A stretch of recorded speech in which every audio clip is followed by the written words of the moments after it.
তো যারা গোপালগঞ্জে আছেন আমাকে অবশ্যই জায়গার নাম বলবেন যে কোথায় কোথায় ঘুরতে আসবো। আমি তো তেমন জায়গা টাকা চিনি না, আর আমি তেমন বাহিরেও যাইনি।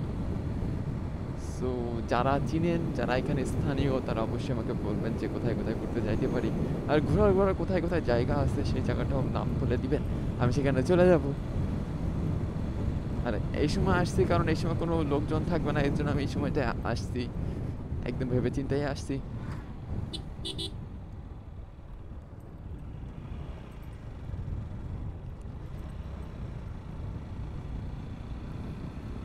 এখানে একটা নাগরদোলাও আছে দেখি। যাক, একদম ফাঁকা একটা জমির ভিতরে রেলওয়ে স্টেশন করছে, বাট এদিকে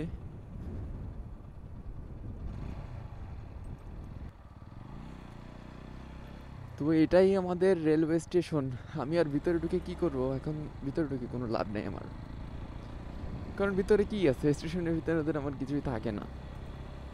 আর আমি আগেও অনেকবার এখানে আসছি।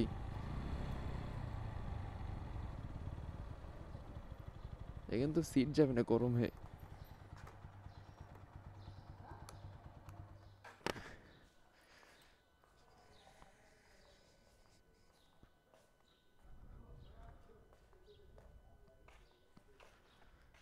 তেমন কিছু না, এখানে সব গার্লফ্রেন্ড নিয়ে ঘুরতে আসে আর কি।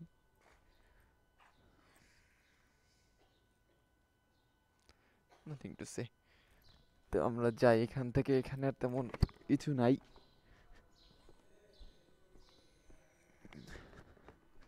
এখানে সব গার্লফ্রেন্ড নিয়ে ঘুরতে আসে, আর এদের উঠাইলে মায়ের একটা মাটিতে পড়বে না নে। এখন টান দিয়ে একদম এখান থেকে বের হয়ে যাব। তো এটাই ছিল আমাদের স্টেশন। আর এখানে আর ঘোরানোর মতো মনে হয় না কিছু আছে আর।